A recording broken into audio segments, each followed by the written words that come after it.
Hello students, welcome to the online platform of AR academy. हम लोग physics का syllabus cover कर रहे थे 12th स्टैंडर्ड के अकॉर्डिंग। तो अभी हम लोग करेंगे आज से सेकंड चैप्टर। फर्स्ट चैप्टर और सेकंड चैप्टर दोनों जो हैं वो इलेक्ट्रोस्टैटिक्स के पार्ट्स हैं, तो आपको कोई प्रॉब्लम आएगी नहीं। अगर फर्स्ट चैप्टर आपने नहीं पढ़ा है तो वापस यूट्यूब पे सर्च करके आप लोग एआर एकेडमी फिजिक्स सर्च करके आप लोग उस पर फर्स्ट चैप्टर का पूरा वीडियो देख लें। उसके बाद हम लोग सेकेंड चैप्टर आप समझने आ जाना, ठीक है। सेकंड चैप्टर इलेक्ट्रोस्टैटिक्स से रिलेटेड है। उसके अलावा एक आपको इन्फॉर्मेशन देनी है कि अगर आप लोग एआर एकेडमी चैनल पर ढूंढ रहे हो कि फिजिक्स के वीडियो कहाँ मिल रहे हैं अपने को, तो आपको playlist 12th CBSE board physics के प्लेलिस्ट में आपको सारा मैटर मिल जाएगा। नोट्स भी वहीं अवेलेबल है, क्योंकि हम लोग यहाँ पर राजस्थान में एक स्पेसिफिक कॉम्पिटिटिव एग्जाम की प्रिपरेशन भी करवाते हैं। आप लोगों को कंफ्यूज नहीं होना है। उस चैनल पर एक प्लेलिस्ट मिल जाएगी आपको और इस प्लेलिस्ट में अपने सारे वीडियो मिल जाएंगे, ठीक है। अब देखो, तो पढ़ने का तरीका पहले चैप्टर में बता चुका हूँ। जिन बच्चों ने पहला चैप्टर नहीं पढ़ा है, डायरेक्ट सेकंड चैप्टर में आए हैं, तो मेरी एक रिक्वेस्ट रहेगी पहले पहला चैप्टर पढ़ें, उसके बाद में सेकंड चैप्टर को पढ़ना स्टार्ट करें। सेकंड चैप्टर जो अपना है वो स्टार्ट करने से पहले कुछ कॉमन बातें जो हमने पहले भी बताई थी। आपको जो पीडीएफ पीछे दिख रही है, इसकी नोट्स का लिंक आपको मिल जाएगा डिस्क्रिप्शन में, वो डाउनलोड करना है। उसकी सॉफ्ट कॉपी से पढ़ सको तो ठीक है, वरना मेरा सजेशन यही रहेगा कि आप लोग हार्ड कॉपी निकलवाओ, मीन्स आप उसका प्रिंट आउट निकलवाओ और उसको लेके बैठो और फिर चैप्टर स्टार्ट करो। अच्छा समझ में आएगा, रिवीजन में प्रॉब्लम नहीं होगी, क्योंकि सबसे बड़ा मैटर अभी यही है, रिवीजन, ठीक है। चलिए स्टार्ट करते हैं सेकंड चैप्टर। सेकंड चैप्टर का नाम है electrostatic potential and capacitance. Basically ये चैप्टर दो पार्ट्स में है। पहले इलेक्ट्रोस्टैटिक पोटेंशियल को पढ़ाएंगे पूरा, फिर उसके बाद कैपेसिटेंस का पार्ट कवर करेंगे। अब बात क्या है कि हम लोग जब इलेक्ट्रोस्टैटिक पोटेंशियल की बात करते हैं तो आपको एक चीज ध्यान रखना है कि इलेक्ट्रोस्टैटिक पोटेंशियल होता क्या है। देखो, चार्ज जो होता है उसको डिफाइन करने के लिए दोनों चीजें काम आती है। मतलब इलेक्ट्रिक फील्ड से भी चार्ज के बारे में इंफॉर्मेशन मिलती है, सही है, हम लोग पहले पढ़ चुके हैं। और पोटेंशियल की वजह से भी उसकी इंफॉर्मेशन मिलती है, हमको डेटा मिलता है। कैसे, इस चैप्टर में अभी आपको समझ में आ जाएगा। सबसे पहले हमको इलेक्ट्रोस्टैटिक पोटेंशियल डिफरेंस की बात करेंगे हम लोग। पोटेंशियल डिफरेंस क्या होता है, जैसा कि मैंने एक पिक्चर बना रखी है, इससे आप समझ सकते हो। मान लीजिए एक पॉजिटिव चार्ज है, इससे बहुत दूर एक टेस्ट चार्ज है। टेस्ट चार्ज क्या होता है, यूनिट पॉजिटिव चार्ज। मैं इससे पहले आपको बता भी चुका हूं। अब क्या करना है, मेरे को इस टेस्ट चार्ज को ए पॉइंट से बी पॉइंट के पास में लेके आना है। ऑब्वियस है कि ये जो पॉजिटिव चार्ज ऑलरेडी यहाँ पर है, ये इसको आने नहीं देगा, तो हमको एक्सटर्नली कुछ वर्क करके इसको यहाँ लाना पड़ेगा। तो जो इस टेस्ट चार्ज को लाने के लिए जो वर्क डन होगा वही होगा इस चार्ज का, मतलब जो चार्ज ऑलरेडी सिचुएटेड है उसका पोटेंशियल डिफरेंस। ये याद रखना आप लोग। इस चार्ज के बारे में स्टडी कर रहे हैं, लेकिन इस चार्ज का कोई रोल नहीं है, सिर्फ स्टडी में काम आ रहा है, सिर्फ स्टडी में काम आ रहा है। मेन जो काम, अपना सारा काम हो रहा है वो इस चार्ज के लिए हो रहा है। ये ध्यान रखना, कंफ्यूजन मत क्रिएट करना। पूरा मैंने स्टेटमेंट की फॉर्म में लिख दिया है। फॉर्मूले की फॉर्म में देखो, पोटेंशियल ऑफ बी माइनस, मतलब इन दोनों पॉइंट के बीच में जो पोटेंशियल का डिफरेंस होगा उसका फॉर्मूला होगा वर्क एक्सटर्नल। एक्सटर्नल क्यों, क्योंकि आपको एक्सटर्नली वर्क करके इस चीज को यहाँ पर लेके आना है। इलेक्ट्रोस्टैटिक फोर्स तो ये होने नहीं देगा, इसलिए हमने यहाँ नेगेटिव साइन करके इलेक्ट्रोस्टैटिक फोर्स का जो वर्क डन होगा वो नेगेटिव बता दिया। क्यों, क्योंकि ये जो वर्क डन करेगा उसके अकॉर्डिंग तो चार्ज दूर जाना चाहिए, लेकिन हम पास ला रहे हैं, तो ये साइन आप याद रखना। वैसे 11th चैप्टर में हम वर्क, पावर एंड एनर्जी पढ़ते हैं, तो उसमें वर्क पूरा अच्छे से पढ़ते हैं, तो आपको नेगेटिव वर्क का मतलब भी समझ में आ जाएगा। नहीं आता है तो 11th चैप्टर, जब 11th क्लास के जब चैप्टर क्लियर करेंगे तब आप लोग इस चीज को समझ लेना। अभी क्योंकि रिवीजन है तो हम थोड़ा फास्ट चलेंगे। उसके अलावा बाद में कुछ कॉमन बातें, ये 10th में भी पढ़ के आए हो आप। ये जो फॉर्मूला मैंने अभी पढ़ाया था आपको, V is equal to W upon Q, इस फॉर्मेट में आप पढ़ के आए हो। तो अभी हमने थोड़ा फॉर्मेट इसका चेंज कर दिया, याद रहेगा, ठीक है। उसके बाद में ऐसा यूनिट क्या होती है, जूल पर कूलम होती है, लिखा हुआ यहाँ पर सब कुछ। जूल पर कूलम को वन वर्ड में हम लोग 1 वोल्ट भी बोलते हैं, याद रखना, ठीक है। ये बहुत अच्छा बात है, आप अगर सीबीएसई बोर्ड्स का एग्जाम दे रहे हो तो ये बहुत इंपॉर्टेंट बात हो जाती है कि कुछ चीजों की आपको डेफिनेशन भी पूछ सकता है। तो 1 वोल्ट की डेफिनेशन पूछी यहाँ पर। मैं किसी भी यूनिट की डेफिनेशन निकालने का इजी तरीका बता देता हूँ आपको। क्या करना है आपको, वर्क डन, सॉरी पोटेंशियल का फॉर्मूला क्या है, वर्क डन अपॉन चार्ज। तो वर्क डन भी रखना है 1 जूल का, चार्ज रखना है 1 कूलम का, तो ऑब्वियस है पोटेंशियल कितना आएगा 1 वोल्ट का। बस इन्हीं कीवर्ड्स को लेके अपने को डेफिनेशन बनानी है। क्या बनाई है, इलेक्ट्रोस्टैटिक पोटेंशियल डिफरेंस किसी दो पिंड के बीच में 1 वोल्ट होंगे जब 1 जूल वर्क डन करेंगे किसी यूनिट पॉजिटिव चार्ज को मूव करवाने के लिए। बस इतनी सी बात है, बार बार ये चीज आपको ध्यान रखनी है, ठीक है। उसके बाद में एक इलेक्ट्रॉन वोल्ट, बेसिकली ये तो एक एनर्जी की यूनिट है, लेकिन क्योंकि यह नाम आ ही गया है तो हम लोग इसको भी पढ़ लेते हैं। इलेक्ट्रॉन वोल्ट का मतलब होता है कि एक इलेक्ट्रॉन को मूव करवाने के लिए जो रिक्वायर्ड एनर्जी होती है उसको इलेक्ट्रॉन वोल्ट बोलते हैं। वो कितनी होती है यहाँ पर गिवन है, ठीक है। इलेक्ट्रोस्टैटिक पोटेंशियल, वैसे तो किसी चार्ज के लिए पोटेंशियल डिफरेंस निकालना ज्यादा ठीक रहता है, लेकिन हम लोग अगर सेकंड पॉइंट, मतलब ये पॉजिटिव क्यू चार्ज है, एक पॉइंट से दूसरे पॉइंट पे, क्योंकि ये तो इसके पूरे इलेक्ट्रिक फील्ड के एरिया में आ रहे हैं दोनों पॉइंट, तो जैसे आप इसको मूव करवाने की कोशिश करोगे इसके अगेंस्ट आपको वर्क तो करना ही पड़ेगा। अब बात यह है कि यहां से यहां लाते हैं तब वर्ड यूज करना पड़ता है पोटेंशियल डिफरेंस, लेकिन थोड़ा सा इसको ईज करने के लिए कैलकुलेशन में और बहुत सारे क्वेश्चंस में हम लोग क्या कर लेते हैं, जो फर्स्ट पॉइंट है, मतलब जहां से इसको मूव करवाना स्टार्ट कर रहे हैं वो रेफरेंस पॉइंट ले लेते हैं। रेफरेंस पॉइंट कहीं पर भी ले सकते हो, जनरली हम लोग उसको इन्फिनिटी पे लेते हैं, और जहां लेते हैं वहां पर पोटेंशियल डिफरेंस जीरो मानते हैं, बोलते हैं कि उस पॉइंट पे पोटेंशियल डिफरेंस लगभग जीरो है, ठीक है।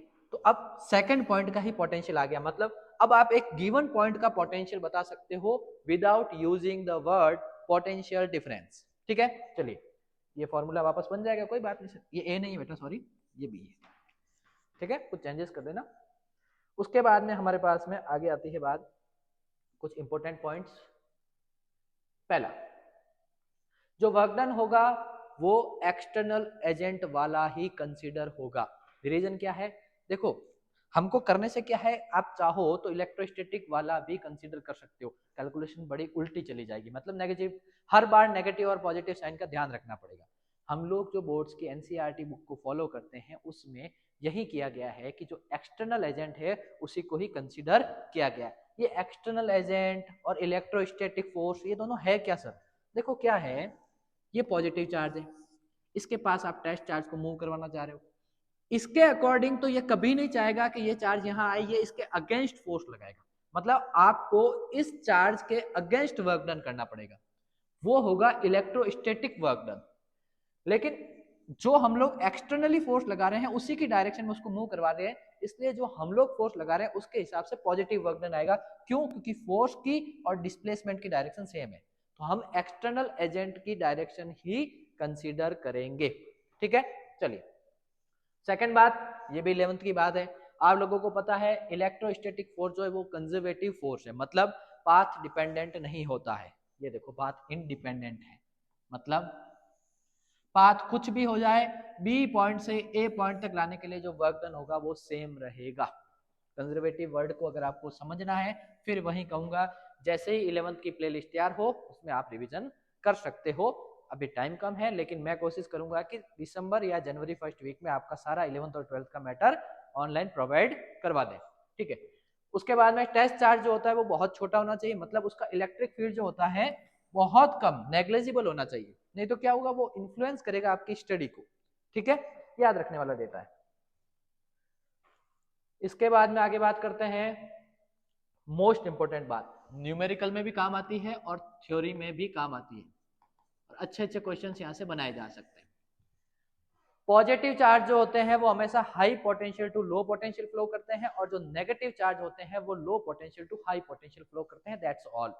क्यों, क्योंकि इसकी स्टडी हम लोग जब आगे आगे करते रहेंगे बार बार इस चीज का मैं डिस्कशन करता जाऊंगा, लेकिन इंपॉर्टेंट पॉइंट है याद रखना, लिख लेता हूं इंपॉर्टेंट, कोई दिक्कत नहीं है।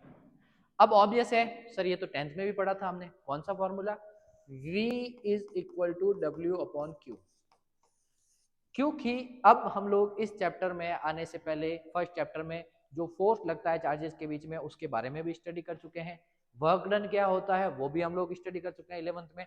दोनों को मर्ज करके इस फॉर्मूले को अच्छा मतलब स्टैंडर्ड फॉर्म में लिखने की कोशिश करते हैं। क्या लिखा है मैंने, देखिए ओ पॉइंट पे एक प्लस क्यू चार्ज पड़ा है, इससे दूर कोई पी पॉइंट है, इस पी पॉइंट पे इंफिनिटी से एक क्यू नॉट मतलब टेस्ट चार्ज को हम लेके आ रहे हैं, ठीक है। उसका कितना पोटेंशियल आता है, मतलब यहां से यहां लाने के लिए कितना पोटेंशियल डिफरेंस आएगा उसकी हम लोग बात करते हैं। मुझे इतना पता है कि इस पॉजिटिव चार्ज की वजह से इस पी पॉइंट पे जो इलेक्ट्रिक फील्ड बनेगा वो इतना बनेगा, फर्स्ट चैप्टर वाली बात। पोटेंशियल डिफरेंस निकालोगे तो ये आएगा, ये डायरेक्ट डेरिवेशन से लिख दिया है, नीचे मैं डेरिवेशन लिख रहा हूँ, ये डायरेक्ट फॉर्मूला लिख दिया है मैंने पहले।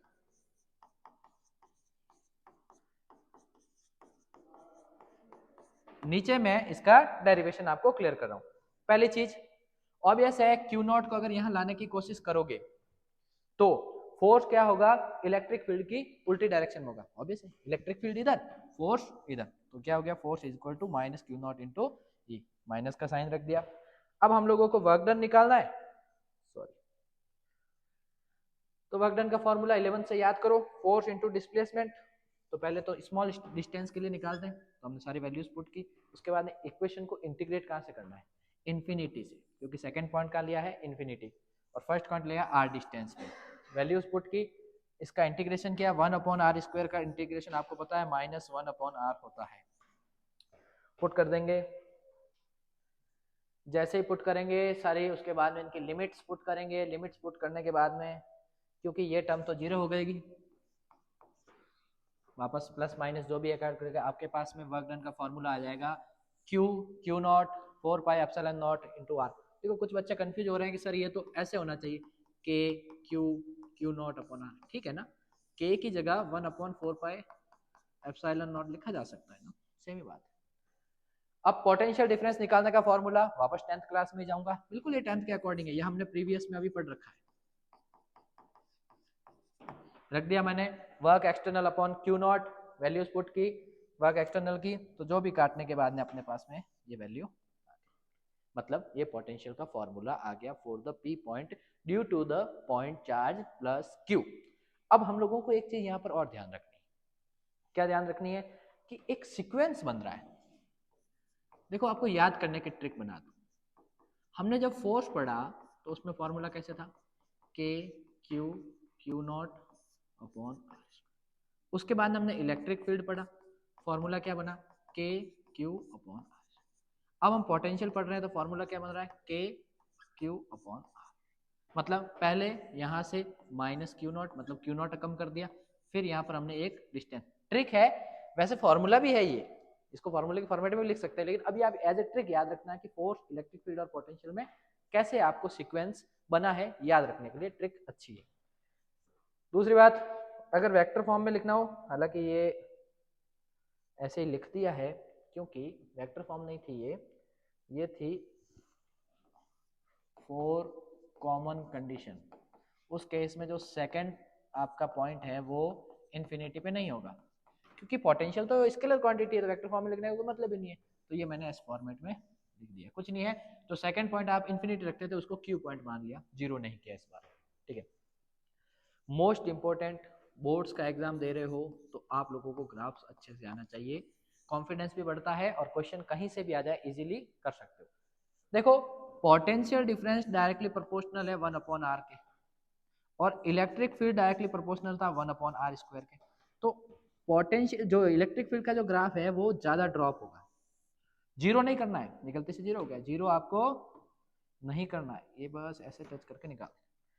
और जो पोटेंशियल का जो ग्राफ है वो आपने ऐसे, बस ये सिर्फ रिलेशन एक तरीके से समझाने के लिए, कंपैरिजन के लिए, प्रॉपर ग्राफ नहीं है, बस पोटेंशियल और इलेक्ट्रिक फील्ड के ग्राफ का वेरिएशन समझाने के लिए मैंने ऐसा बनाया है।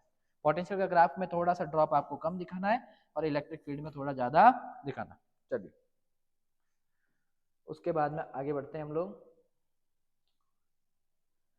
अगर हम लोग ग्रुप ऑफ इलेक्ट्रिक चार्जेज हो तो रियल लाइफ में यही बात है भाई, चार्ज तो दुनिया में एक होता नहीं है, चार्जेस तो बहुत सारे होते हैं। बहुत सारे चार्जेस के केस में क्या होगा, कुछ नहीं करना, आपको लीनियरली एडिशन कर लेना, जैसे आप अर्थमेटिक एडिशन करते हो भाई। Q1 पॉइंट के चार्ज की वजह से P पॉइंट पे कितना पोटेंशियल होगा, इतना, Q2 की वजह से इतना, Q3 nth वाला होगा तो इतना, सबका सिंपली एडिशन कर दो, आपका मामला बन जाएगा। ये बना दिया।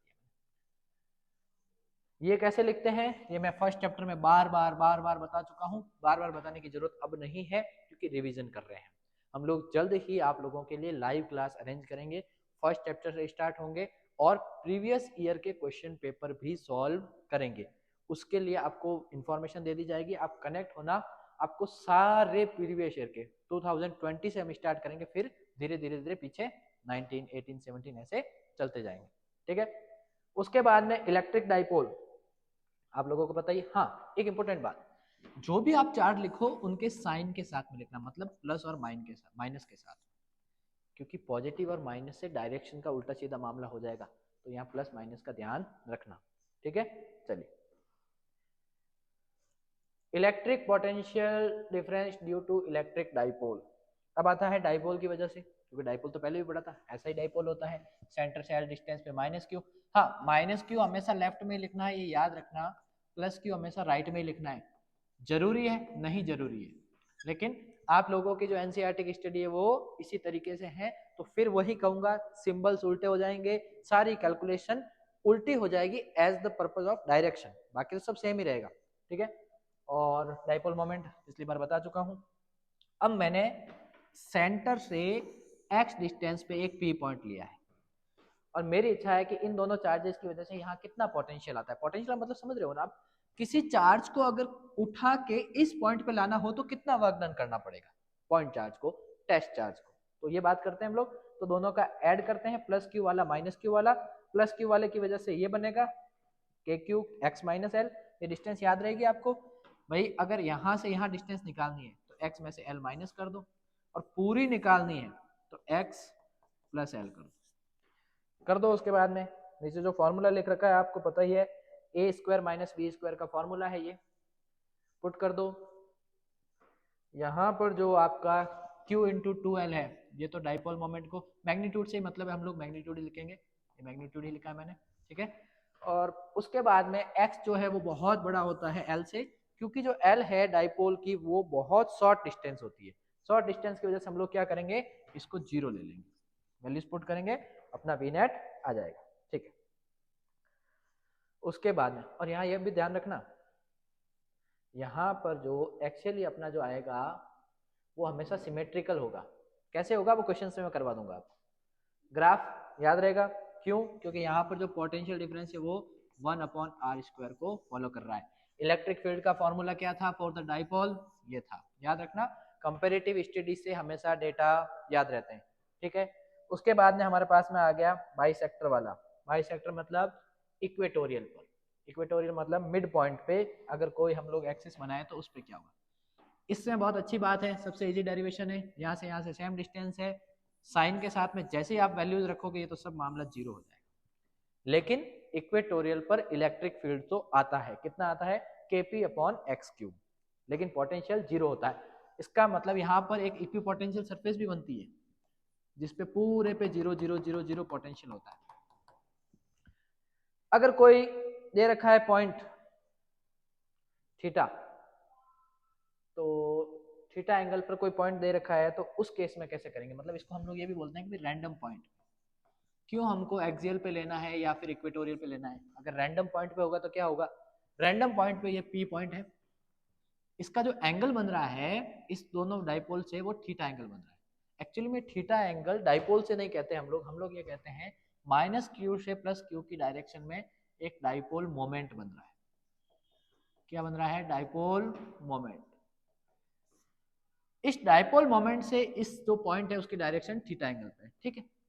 अगर इस P के कंपोनेंट करें तो P cos थीटा तो यहाँ आ जाएगा और एक आ जाएगा P sin थीटा। अगर आप ध्यान से देखो तो P cos थीटा के लिए जो P पॉइंट है वो एक्सियल है और P sin थीटा के लिए ये कहाँ है, इक्वेटोरियल पे। उसी के अकॉर्डिंग हम लोग फॉर्मूला रखेंगे। तो जैसे ही हम लोग फॉर्मूला रखेंगे देख लो, एक्सियल वाले के लिए हमने cos थीटा, इसके लिए sin थीटा, sin थीटा वाला तो 0 हो जाएगा, cos थीटा वाले के लिए अपने जो फॉर्मूला अभी निकाला था kp/r², क्योंकि यहाँ p cos थीटा है तो बस p cos थीटा लिख दिया, वैल्यूज पुट कर दी। इसको वेरीफाई भी कर सकते हैं हम लोग। अगर एक्सिस पे आपको निकालना है तो एक्सिस पे थीटा कितना होता है 0 डिग्री, 0 डिग्री रख दो, cos 0 डिग्री की वैल्यू 1, ये आ गया kp upon r square. Perpendicular के लिए आप निकाल दो, cos 90 डिग्री कितना होता है 0, तो इक्वेटोरियल पे कितना आएगा 0, वो मैं पहले ही प्रूव कर चुका हूँ, ये ध्यान रखना बात। एक्सियली सिमेट्रिकल होता है, मैंने अभी बता भी दिया। जैसे इक्वेटोरियल पे मान लो, इक्वेटोरियल के एक एक पॉइंट पे एक्सियली आप दोनों तरफ जाओगे तो सब पॉइंट पे पोटेंशियल डिफरेंस 0 ही आएगा, मतलब इवन पूरे प्लेन में 0 आएगा, इसलिए इसको बोलते हैं एक्सियली सिमेट्रिकल, एक्सिस है उसके सिमेट्रिकल होता है। ठीक है, आगे की बात। यहां पर जो आपका,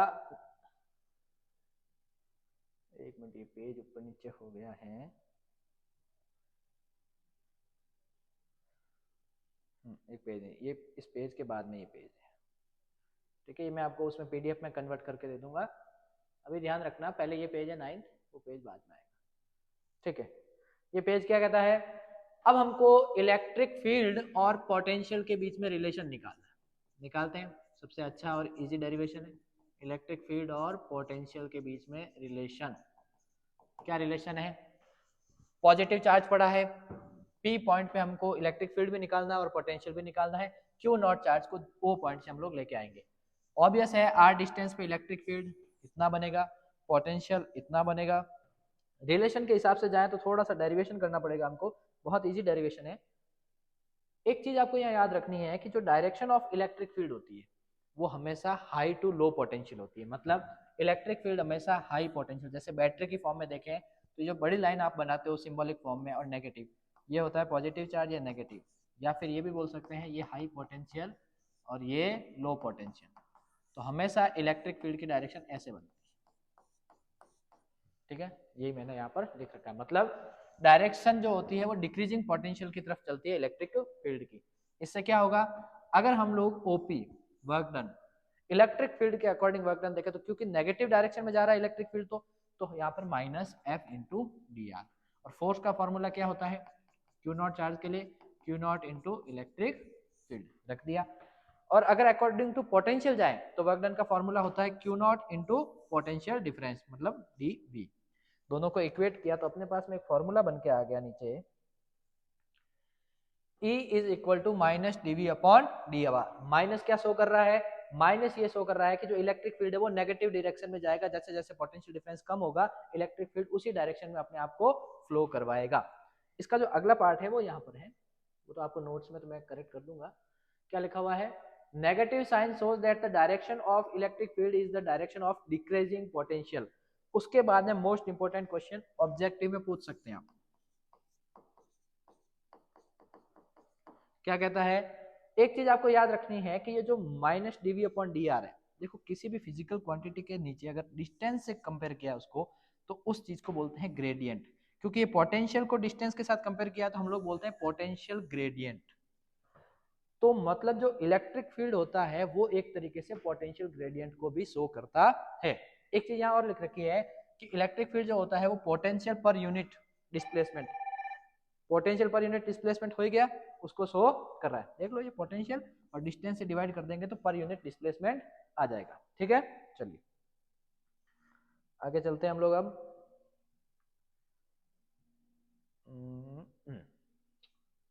common point equipotential surface, obvious है किसी चार्जेस की बात करेंगे तो अभी मैंने बोला कि एक्सियली सिमेट्रिकल होता है, तो हो सकता है कि किसी प्लेन के अंदर ऐसा टाइम आ जाए जहां सब पॉइंट पे पोटेंशियल सेम हो। जिस सरफेस के लिए सब पॉइंट पे पोटेंशियल सेम होता है उसको हम लोग बोलते हैं इक्विपोटेंशियल सरफेस, ये उसकी बात कर रहा है, डेफिनेशन मैंने लिख रखा है।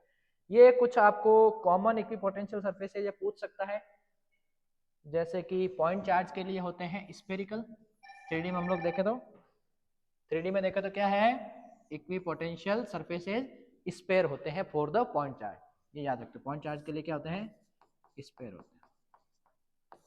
यूनिफॉर्म चार्ज के लिए कैसे होते हैं, प्लेन होते हैं। यूनिफॉर्म इलेक्ट्रिक फील्ड के लिए कैसा होता है, प्लेन होता है। इलेक्ट्रिक डाइपोल के लिए ऐसा होता है, और इलेक्ट्रिक सेम चार्ज है दोनों तो उसके लिए ऐसा होता है। याद रखना है, लर्न करना है बस सीधा। चलिए उसके बाद में अगर कोई चार्ज इन्फिनिटी पे रखा है तो उसके लिए भी प्लेन बनता है। ठीक है, अब कुछ प्रॉपर्टीज पढ़ लेते हैं इक्विपोटेंशियल सरफेस की। पहली प्रॉपर्टी, दो पॉइंट्स के बीच में इक्विपोटेंशियल सरफेस इक्विपोटेंशियल जो होगा पोटेंशियल जो होगा वो जीरो होगा। ऑब्वियस है, जब नाम ही मैंने इक्विपोटेंशियल दे दिया, इक्विपोटेंशियल, इसका मतलब ये हो गया कि दो पॉइंट्स के बीच में जो पोटेंशियल डिफरेंस है वो जीरो होगा। हो गई, इक्विपोटेंशियल का मतलब ही ये होता है।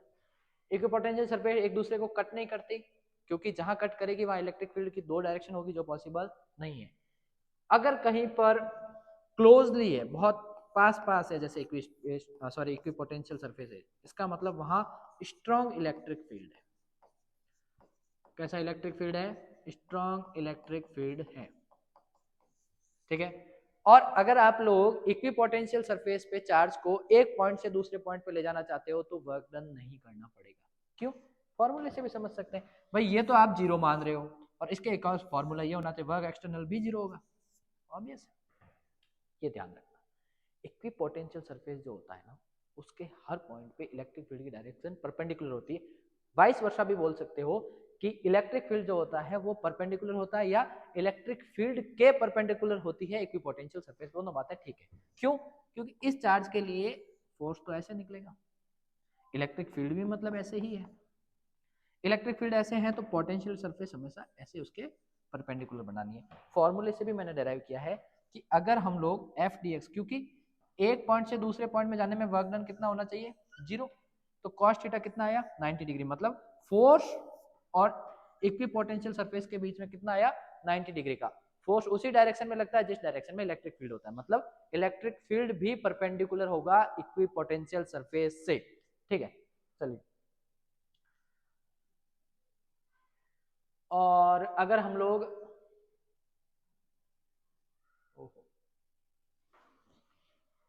लोग एक बात यहाँ पढ़ें कि अगर पॉइंट चार्ज बहुत दूर है कोई चार्ज, तो उसकी वजह से जो इक्विपोटेंशियल सरफेस बनेगी वो हमेशा प्लेन होगी, ऐसे।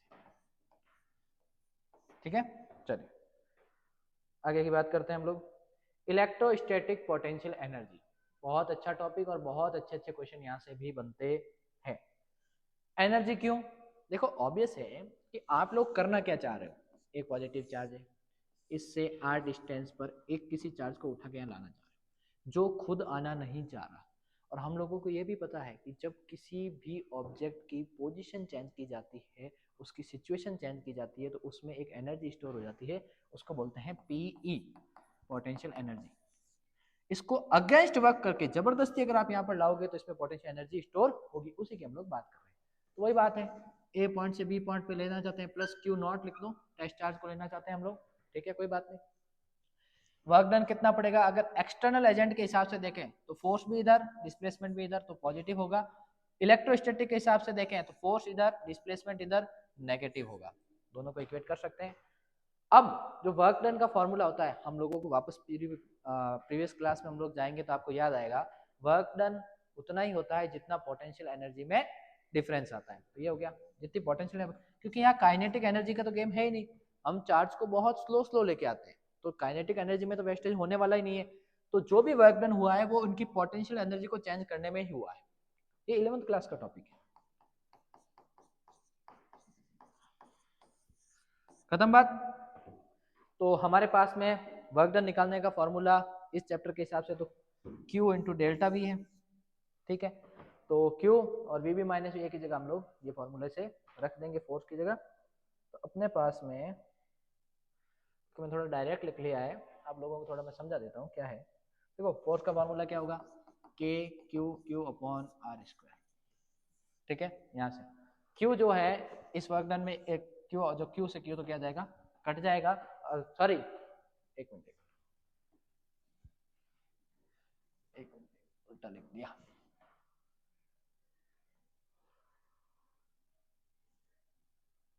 एक मिनट, चलो देखो, ये जो मैंने लिखा है वर्क डन जो लिखा है वो पोटेंशियल डिफरेंस में, डिफरेंस की वजह से जो एनर्जी में डिफरेंस आएगा उतना ही हमको क्या करना पड़ेगा? वर्क डन करना पड़ेगा। तो वर्क डन ए बी क्या होगा हमारे फॉर्मूले के हिसाब से? ये होगा, हमने डायरेक्ट ही फॉर्मूला बना दिया है उसका, के क्यू क्यू अपॉन आर। क्यों? क्योंकि ये फॉर्मूला तो हम लोगों को पता है पोटेंशियल डिफरेंस का, तो कितना होता है? के क्यू अपॉन आर। अब एक क्यू से और मल्टीप्लाई कर देंगे तो काम हो जाएगा। ठीक है, वो उतना डेरिवेशन से नहीं किया मैंने, डायरेक्ट ही कर दिया। चलिए ये बहुत अच्छा क्वेश्चन है, याद करके जाना, अकॉर्डिंग टू बोर्ड्स बहुत इंपॉर्टेंट इंपॉर्टेंट।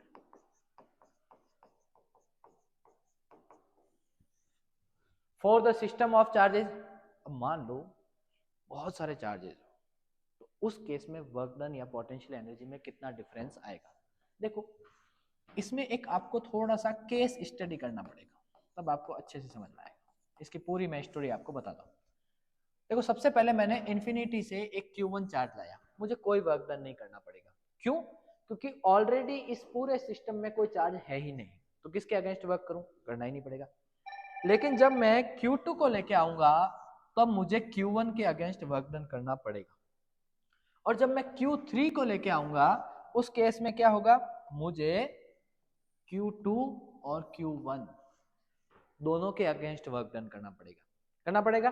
ठीक है, तो हम लोग उसी की बात कर लेते हैं। हम लोग कितना करना पड़ेगा, फॉर्मूले के फॉर्मेट में लिख दिया भाई। पहले के लिए वर्क डन 0, दूसरे के लिए work done Q1 Q2 4 pi epsilon R12। फॉर्मूले में कंफ्यूज मत होना, वो वही है Q1 Q2, क्योंकि हम लोग इसमें हैबिचुअल है तो हम लोग इसमें याद रखें। R12 क्या है, डिस्प्लेसमेंट वेक्टर है। ठीक है, अगर Q3 वाले के लिए देखें तो दोनों के अगेंस्ट, Q1 के अगेंस्ट भी वर्क डन करना पड़ेगा, Q3 दोनों का सबमिशन कर दिया मैंने।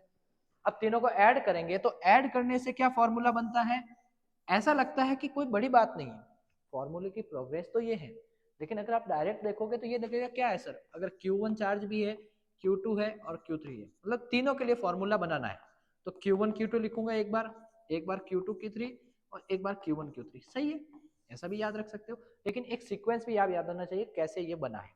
ठीक है, ये हो गया आपका फॉर्मूला यहाँ से। उसके बाद में एक चीज और याद रखना, ये तो ऐसे सिस्टम की बात की है जिसमें बाहर से कोई एक्सटर्नल इलेक्ट्रिक फील्ड था ही नहीं। अगर मान लीजिए कोई एक्सटर्नल फील्ड पहले से वहां पर है, मतलब आप ये प्लस Q चार्ज को लेके आ रहे हो Q1 को, एक इलेक्ट्रिक फील्ड ऑलरेडी यहाँ पर है, और इस इलेक्ट्रिक फील्ड का पोटेंशियल मान लो V मान लेते हैं। अब उस केस में क्या होगा, सबसे पहले Q1 चार्ज को लाऊंगा तो इसके अगेंस्ट जो पोटेंशियल होगा वो VR1 होगा, जो भी इसका डिस्प्लेसमेंट वेक्टर होगा। Q2 वाले के लिए ये होगा, और दोनों एक दूसरे को भी इंटरेक्ट करेंगे तो ये भी फॉर्मूला, मतलब तीनों का सबमिशन करके आएगा। अच्छा क्वेश्चन यहाँ से बन सकता है। देखो अगर आपको ये लग रहा है कि सर बहुत फास्ट फास्ट बोल रहे हैं, फास्ट स्किप करके चल रहे हैं, इसका रीजन ये है कि मेरा काम ये है कि एक बार आपको पूरे चैप्टर को नट सेल में समझा दूं। अगर आपको लगता है कि मुझे ये चैप्टर और ढंग से पढ़ना, इतना तो मैंने पढ़ रखा है या मुझे समझ में आ गया, अब आगे जो, तो आप लोगों को जल्दी मैं लाइव क्लास अरेंज करूंगा जिसमें आपको 1-1.5 घंटे 2 घंटे का एक एक चैप्टर के लिए टाइम देना पड़ेगा, लेकिन अच्छे से विद MCQ और जो भी अपने प्रीवियस ईयर के क्वेश्चन पेपर है बोर्ड्स के हिसाब से उसके अकॉर्डिंग प्रिपरेशन करेंगे, जल्दी आपको इन्फॉर्मेशन दे दी जाएगी। उसके बाद में potential energy of an electric dipole in external uniform electric field. हमने क्या किया है, एक डाइपोल को -Q से +Q वाला डाइपोल है, ये डिस्टेंस L है, ये डिस्टेंस L है, इसको हमने एक इलेक्ट्रिक फील्ड में रखा है। अब देखो ऑब्वियस है, +Q वाले पे ऐसे फोर्स लगेगा, -Q तो टॉर्क तो बनेगा, तो ये टॉर्क का फॉर्मूला तो मैंने पहले ही बता दिया, P E sin theta n cap, मतलब डायरेक्शन को शो करता है। अब आपको पता है कि ये जनरली अपने आप को ऐसे अलाइन करके रखेगा, ऐसे। अगर आप इसको ऐसे लाना चाहते हो तो आपको वर्क डन करना पड़ेगा, टॉर्क लगाना पड़ेगा। सही बात है, तो उस वर्क डन की बात ही ये कर रहा है कि भाई आपको मान लीजिए θ1 एंगल पे हो और आपको θ2 एंगल तक लेके जाना है जबरदस्ती अगेंस्ट वर्क करके, तो आप लोग क्या करोगे, वर्क डन का फॉर्मूला होता है tau external upon D into D theta. ये प्रीवियस ईयर मतलब आप लोगों ने 11th में पढ़ रखा है। इस फॉर्मूले को अगर हम लोग ओपन करते हैं तो P sin थीटा बनता है। यहाँ एक डायरेक्शन का ध्यान रखना, वैसे तो मैं यहाँ पर भी लिख सकता था लेकिन मैंने आगे लिखा है क्योंकि θ1 से θ2 जाने के लिए, जैसे कि मैंने ऐसा बना रखा था, आपको वापस बता देता हूँ, इसको θ2 लिया था और जो, एक मिनट,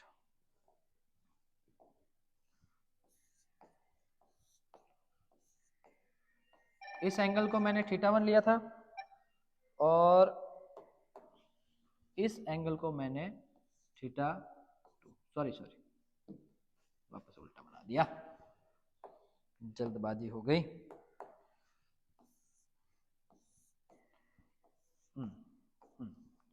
ये तो है अपना θ1 एंगल, और ये क्योंकि मुझे एंटी क्लॉकवाइज शो करना है इसलिए मैं पूरा ये ऐसे बना रहा हूँ। अब मुझे θ1 से θ2 जाना है तो मुझे अगेंस्ट टॉर्क लगाना है, तो इसलिए यहाँ नेगेटिव सिंबल लिखा है, बस इतना ध्यान रखना। साइन थीटा का इंटीग्रेशन होता है कॉस थीटा। देखो एक बात है, अगर मैं डायरेक्ट इक्वेशन से करूं तो भी माइनस आ जाएगा। कुछ केसेस में हम लोग क्या करते हैं, पहले से ही इस डायरेक्शन को कंसीडर करके चलते हैं, लेकिन यहाँ पर जरूरत ही नहीं थी मुझे। क्यों? क्योंकि मैंने एंटी क्लॉकवाइज लिया तो मेरे को यहाँ पर फॉर्मूले के हिसाब से या इंटीग्रेशन के हिसाब से ऑलरेडी माइनस आ गया, तो कोई दिक्कत ही नहीं। θ1 वाला जो पॉइंट है, मतलब θ1 जो एंगल है उसको π/2 पे ले लेंगे, तो ये तो अपने पास में π/2 पे तो जीरो हो जाएगा, तो माइनस पी कॉस थीटा आपका इक्वेशन बन जाएगी फॉर द पोटेंशियल एनर्जी। चले हम आगे। चलो ये देखो, ये फॉर्मूला आपको याद रखना, ये फॉर्मूला आपको याद रखना। P cos theta minus cos π/2 हो गया, π/2 तो जीरो हो गया, तो माइनस पी कॉस थीटा हो गया, और डॉट प्रोडक्ट है ऑब्वियस है ये, तो हम लोग इसको माइनस पी डॉट प्रोडक्ट ए भी लिख सकते हैं। एक ही डॉट है ना, तो मत कर देना, ठीक है। कहने का मतलब क्या हुआ, ये अपना इलेक्ट्रिक फील्ड है, इसमें जो मैंने डाइपोल रखा है वो पहले उसकी जो पोजीशन है वो 90 डिग्री पे। अब यहाँ से कितना टॉर्क लगा के आपको वर्क डन करना है वो बात पूछ रहा है आपने, ठीक है, कोई बात नहीं, हम लोग कर लेंगे। तो θ1 अगर 90 डिग्री है तो ऑब्वियस है θ1 भी, मतलब जो आपने एंगल रखा है उसके हिसाब से, तो यू 90 डिग्री पे कितना होगा, जीरो होगा, एफ नेट जीरो होगा, यूनिफॉर्म इलेक्ट्रिक फील्ड, ये सब हमको एजम्पशन लेके चलने हैं ताकि अपनी जो कैलकुलेशन है वो इजी हो जाए। अब मान लीजिए ये जो थीटा एंगल है वो 90 डिग्री पे हो जाए, तो फोर्स कितना लगेगा, जीरो, ठीक है। अब तो स्टेबल इक्विलिब्रियम में टॉर्क कितना लगेगा, मैक्सिमम पीई, पता चल गया। और उसके बाद में जो पोटेंशियल एनर्जी होगी वहां पर कितनी होगी, वो होगी जीरो। पोटेंशियल एनर्जी कितनी होगी, जीरो। कहाँ 90 डिग्री बोल रहा है, मतलब यही पोजीशन की बात कर रहा है, इसी पोजीशन पे।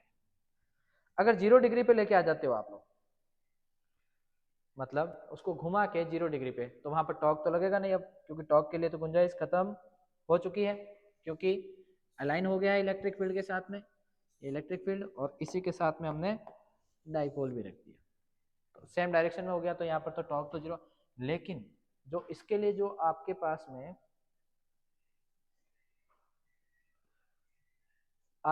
जो पोटेंशियल एनर्जी आएगी वो माइनस पी आएगी, हालांकि मिनिमम है लेकिन ध्यान रखना है इस केस में स्टेबल इक्विलिब्रियम होगा, क्योंकि जितनी मिनिमम पोटेंशियल एनर्जी उतना ही वो स्टेबल होने की कोशिश करेगा। थर्ड और इंपॉर्टेंट पॉइंट, थर्ड वन क्या है, इंपॉर्टेंट पॉइंट।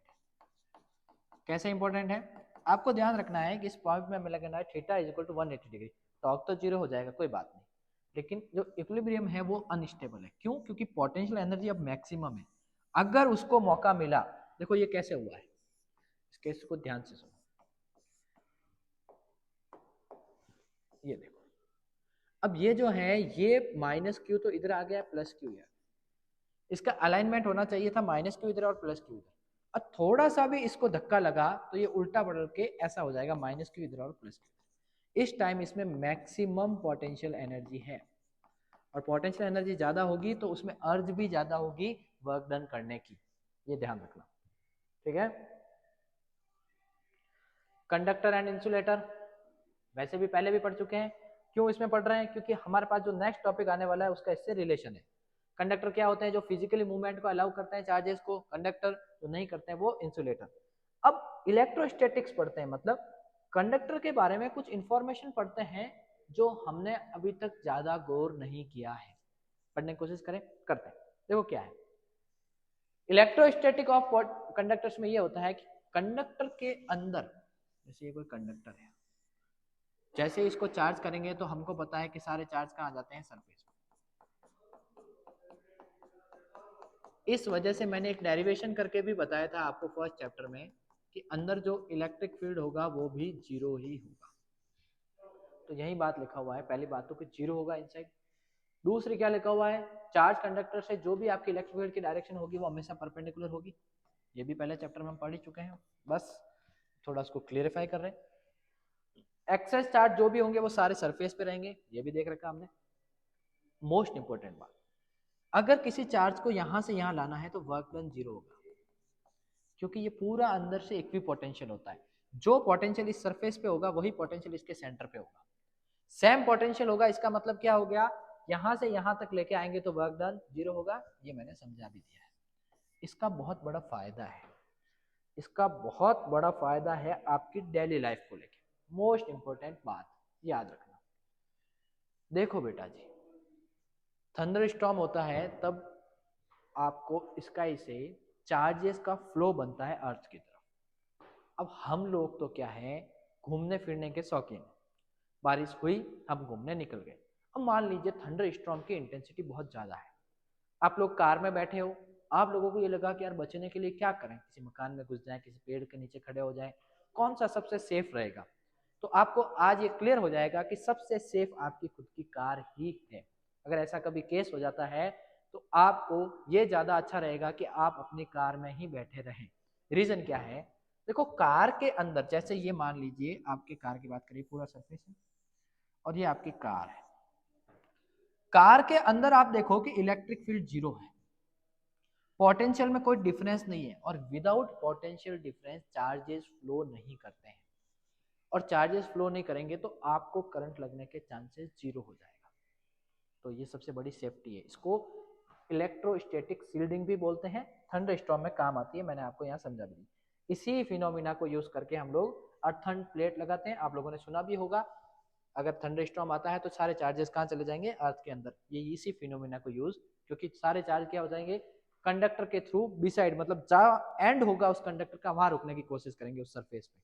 ठीक है, अब इसी चैप्टर से रिलेटेड बहुत important point, capacitor and capacitance, इसी चीज का हमने यूज भी किया है। देखो क्या क्या, देखो अगर आपको इसको समझना है तो बहुत अच्छा तरीके से ये समझ सकते हो कैपेसिटर होते क्या है।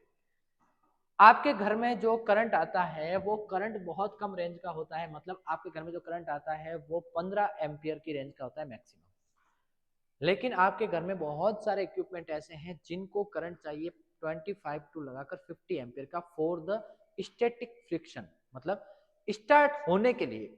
स्टार्ट होने के बाद तो उनका करंट कम चाहिए उनको, लेकिन एक बार उनको स्टार्ट नहीं, जैसे फैन है, रेस्ट फैन, एक बार उसको against the friction of air अगर उसको स्टार्ट होना है तो उस केस में उसको ज्यादा वर्क डन चाहिए, उसको ज्यादा एनर्जी चाहिए, ज्यादा करंट चाहिए, और वो ज्यादा करंट प्रोवाइड करने का काम करते हैं आपके कैपेसिटर।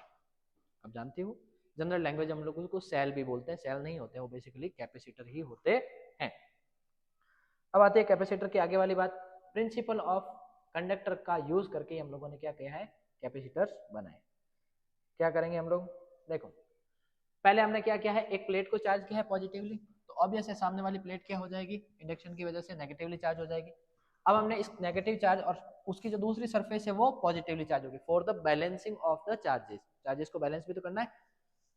अब जो इस पॉजिटिव जो चार्ज हुआ है इसको हम लोग क्या करेंगे, अर्थिंग कर देंगे, ये हट जाएगा, तो ये पॉजिटिव चार्ज, ये नेगेटिव चार्ज, बस इसी को कैपेसिटर बोलते हैं। मतलब दो कंडक्टर, एक कंडक्टर पॉजिटिव चार्ज, एक कंडक्टर नेगेटिव चार्ज, और बीच में कोई डिस्टेंस, उसको बोलते हैं हम लोग कॉमन लैंग्वेज में कंडक्टर, सॉरी कैपेसिटर। अब कैपेसिटर क्या होता है, इलेक्ट्रिक कैपेसिटर क्या काम करते हैं आपके बता चुका हूं, और उनके बारे में कुछ इंफॉर्मेशन हम ले लेते हैं। किसी कैपेसिटर में कितने चार्जेस स्टोर कर सकते हैं, उस चीज को बोलते हैं उसकी इलेक्ट्रिकल कैपेसिटेंस। इलेक्ट्रिकल कैपेसिटेंस जो होती है वो पोटेंशियल पे डिपेंड करती है, जितना ज्यादा पोटेंशियल उतनी ज्यादा चार्जेस को हम लोग स्टोर कर सकते हैं। ऐसा इसको देख के लग रहा है, ऐसा इसको देख के लग रहा है, एक्चुअल फॉर्मूला अभी आने वाला है। तो इसके हिसाब से हमने Q is equal to C into V लिखा, तो C क्या हो गया यहाँ पर, Q और V पे डिपेंड करने। ये तो आपको कॉमन बात है कि जितना ज्यादा पोटेंशियल उतना ही ज्यादा चार्जेस का फ्लो बनेगा, ये तो ठीक है, यहां तक तो ठीक है। प्रॉब्लम है इस फॉर्मूले में, इस फॉर्मूले को देख के ऐसा लगता है जो कैपेसिटेंस है वो Q पे और V पे डिपेंड करता है, नहीं करता है। आप ओम्स लॉ पढ़ के आए हो 10th में, उसमें V is equal to I R है और R is equal to V upon I है। इसको देख के ऐसा लगता है R V और I पे डिपेंड करता है, नहीं करता है। बेसिकली जो C है मैंने लिख भी दिया, independent of Q and V है। कहां पर डिपेंड करता है अभी बता देंगे आपको, सब धीरे धीरे आपको क्लियर कर देंगे। Capacity of an isolated spherical conductor, सबसे पहले हम लोग क्या करेंगे कि स्फेरिकल कंडक्टर या कैपेसिटर, वही बात हो गई, के लिए कैपेसिटी निकालते हैं। तो ऑब्वियस है, पहला तो ये ऐसा दिखेगा वो, सारे पॉजिटिव चार्जेस यहाँ होंगे,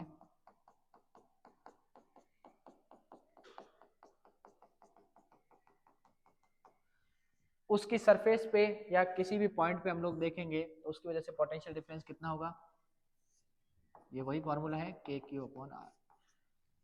कैपेसिटेंस का फॉर्मूला क्या होता है, क्यू अपॉन वी। क्यू और वी की जगह मैंने ये फॉर्मूला रख दिया, तो क्यू से क्यू कट हो गया। कैपेसिटेंस का फॉर्मूला आ गया 4 pi epsilon naught into r. यहाँ से देख के भी लग रहा है कि कैपेसिटेंस जो होता है वो उस शेप की ज्योमेट्री पे डिपेंड कर रहा है, मतलब जितनी रेडियस ज्यादा उतना ही ज्यादा कैपेसिटेंस। तो स्फेरिकल कंडक्टर के लिए कैपेसिटेंस निकालने का अपने पास में ये फॉर्मूला है, लेकिन इस फॉर्मूले में एक प्रॉब्लम है। क्या फॉर्मूले में प्रॉब्लम नहीं है, बेसिकली स्फेरिकल कंडक्टर या कैपेसिटर में ही प्रॉब्लम है। क्या है, देखो ये कैपेसिटेंस डायरेक्टली रेडियस पे डिपेंड। एक चीज यहाँ पर याद रखना, कैपेसिटेंस का जो यूनिट होती है वो फैराड होती है, आप नोट कर लेना अलग से, है ना, कैपिटल एफ से डिनोट करते हैं। 1 फैराड भी अपने आप में बहुत बड़ा कैपेसिटेंस है। कैसे, अभी आपको प्रूफ करके दिखाता हूं। अब मान लो आपकी इच्छा है कि सर अर्थ भी तो एक स्फीयर है, पूरी अर्थ में चार्ज डाल देते हैं, रहेंगे तो उसकी सरफेस पे ही, और उसकी वजह से कैपेसिटेंस निकालते हैं, तो वो कैपेसिटेंस फॉर्मूले में रखने पर 711 माइक्रो फैराड आता है। मतलब वो भी एक फैराड नहीं है, मतलब एक फैराड अगर अपने को कैपेसिटेंस क्रिएट करना है तो बहुत ज्यादा बड़ी कोई शेप एंड साइज चाहिए होगी, वो पॉसिबल नहीं है। इसका मतलब 1 फैराड अपने आप में बहुत बड़ी यूनिट है। हम लोग generally micro farad, nano farad इनकी ही बात करते हैं। अब नोट क्या लिखा हुआ है, वही लिखा है मैंने, बहुत बड़ा होता है 1 फैराड भी अपने आप में, तो आपको ध्यान रखना है। ठीक है, स्फेरिकल कंडक्टर के साथ में बहुत दो बातें बड़ी खतरनाक है। एक तो बहुत लो कैपेसिटेंस है, आपने देख लिया, अगर मैं पूरी अर्थ को भी कैपेसिटर बना दूं तो भी मैं माइक्रो फैराड में ही कैपेसिटेंस क्रिएट कर पाऊंगा, तो एक तो रीजन है ये। दूसरा, एनर्जी बाउंडेड नहीं रहती, एक कोरोना डिस्चार्ज चीज नाम की चीज है। भाई आपने पॉजिटिव चार्ज स्फीयर को रखा, एनवायरमेंट के टच में आया, एनवायरमेंट को इसने पोलराइज कर दिया, मतलब नेगेटिव पॉजिटिव कर दिया, एयर को करता है, और एयर ने क्या किया, इन सबको डिस्चार्ज कर दिया। मतलब आपने चार्ज करके रखा कैपेसिटर कि हम लोग इसको यूज करेंगे, और पड़ा पड़ा ही खुद डिस्चार्ज हो गया, ये तो हमारे लिए फायदे की चीज नहीं है।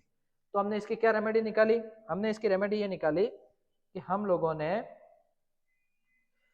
पैरेलल प्लेट कैपेसिटर यूज किया। पैरेलल प्लेट कैपेसिटर कैसा दिखता है, ऐसा ही दिखता है, एक प्लेट पॉजिटिवली चार्ज, एक नेगेटिवली। पहले तो ये पोलराइजेशन से चार्ज होती है, फिर इसको ग्राउंडेड कर देते हैं, तो पॉजिटिव चार्ज तो हट जाते हैं, नेगेटिव नेगेटिव बच जाते हैं। बेनिफिट क्या है, एनर्जी बाउंडेड रहेगी, मतलब पॉजिटिव टू नेगेटिव, कोई कोरोना डिस्चार्ज के चांसेस नहीं। बिहेव करेगी इनफाइनाइट प्लेट के लिए, मतलब आपको जो ये डिस्टेंस है, इस स्मॉल डिस्टेंस को हम लोग लेते हैं डी, और इसका एरिया लेते हैं। हमारी इच्छा ये रहती है कि डिस्टेंस बहुत छोटी हो। छोटी डिस्टेंस के लिए क्या होगा, अगर छोटी डिस्टेंस होगी तो यहाँ पर खड़ा हुआ कोई आदमी देखेगा तो उसके लिए प्लेट इनफाइनाइट होगी, इनफाइनाइट प्लेट होगी। इस कंडीशन के लिए हमने ये लिया है। अब कैपेसिटेंस किसके डिपेंड करता है, एक तो एरिया ऑफ प्लेट पे और एक distance between the plates. Formula भी डेराइव करेंगे अभी तो पता चल जाएगा। फॉर्मूला कर लेते हैं हम लोग। पॉजिटिव चार्ज ली, नेगेटिव चार्ज ली, दोनों के बीच के डिस्टेंस नहीं लिखी है, लिख लेता हूँ, डी है। इलेक्ट्रिक फील्ड जो दोनों की वजह से बनेगा इसी डायरेक्शन में बनेगा, क्योंकि नेगेटिव का खुद की तरफ और पॉजिटिव का बाहर निकलता हुआ इलेक्ट्रिक फील्ड बनता है, तो दोनों इलेक्ट्रिक फील्ड इधर ही होंगे। एक सिंगल प्लेट के लिए, इनफाइनाइट लेंथ की प्लेट के लिए, हम लोगों को जो इलेक्ट्रिक फील्ड का फॉर्मूला होता है, ये मैंने गॉस लॉ से डेराइव भी किया था, फर्स्ट चैप्टर की बात है। ये भी सेम ही होगा, दोनों को ऐड करेंगे क्योंकि सेम डायरेक्शन है, दोनों को ऐड किया तो ई नेट का फॉर्मूला अपने पास में आ गया, सिग्मा अपॉन एप्सिलॉन नॉट। अब इसको थोड़ा और आगे लेके जाते हैं। पोटेंशियल डिफरेंस का फॉर्मूला क्या होता है, V is equal to E into distance, भाई अभी तो किया था, E is equal to D V upon, sorry, तो D V is equal to A into D R. बड़ा काम है तो ए इंटू डी ही कर देते हैं, वही तो कर रखा है। एक ही जगह मैंने वहां से फॉर्मूला इलेक्ट्रिक फील्ड का रख दिया, ये रख दिया, कैपेसिटेंस में फॉर्मूला रख दिया। अच्छा फॉर्मूला है, न्यूमेरिकल्स बनते हैं, क्या बनते हैं, न्यूमेरिकल्स बनते हैं। ठीक है,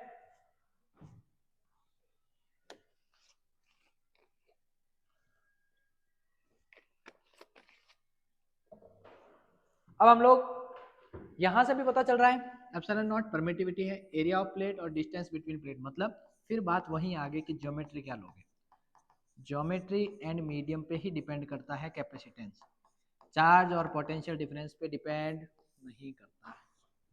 ठीक है, लिख दिया, बाकी तो आपको सब बातें पहले ही बता चुका हूं, याद रख सकते हो। अब यहाँ पर एक अच्छा पॉइंट आता है कि अगर कैपेसिटर को देखो, मेरा काम यही है कि आपको अकॉर्डिंग टू बोर्ड्स ही पढ़ाना, स्ट्रिक्टली अकॉर्डिंग टू बोर्ड्स, मैं इधर उधर बिल्कुल भी नहीं हो रहा हूँ। बहुत सारे बच्चे बोल रहे हैं सर इसके अलावा तो बहुत सारे हैं, मुझे पता है IIT JEE के हिसाब से अगर हम लोग पढ़ेंगे तो हम लोगों को बहुत सारी चीजें और भी पढ़नी है अभी बोर्ड्स के हिसाब से, क्योंकि बहुत सारा सिलेबस डिलीट है, उसी के अकॉर्डिंग स्ट्रिक्टली हम लोग वहीं पढ़ रहे हैं। जो भी बच्चा इंटरेस्टेड है वो कांटेक्ट करते ही उसको समझ में आ जाएगी कि ये सारी बातें बहुत डीप में भी पढ़ी जा सकती है। ठीक है, चलिए डाई इलेक्ट्रिक क्या होते हैं। देखो वैसे तो डाई इलेक्ट्रिक को कुछ लोग ये बोलते हैं कि डाई इलेक्ट्रिक इंसुलेटर होते हैं, नहीं होते। Dielectrics are not conductor और नॉट इंसुलेटर, ना तो कंडक्टर है ना ही इंसुलेटर है। क्यों? देखो ये एक ऐसा समझो इसको, वैसे तो बहुत बड़ा टॉपिक है अपने आप में, इसको भी समझ सकते हैं हम लोग, लेकिन अभी मैं शॉर्ट फॉर्म में आपको समझाने की कोशिश करता हूँ। ये एक ऐसा मीडियम है, ये पूरा मीडियम ये मैंने डाई इलेक्ट्रिक भर रखा है, जो क्या करता है इलेक्ट्रिक फील्ड को तो अलाउ करता है लेकिन इलेक्ट्रिक चार्जेस को अलाउ नहीं करता।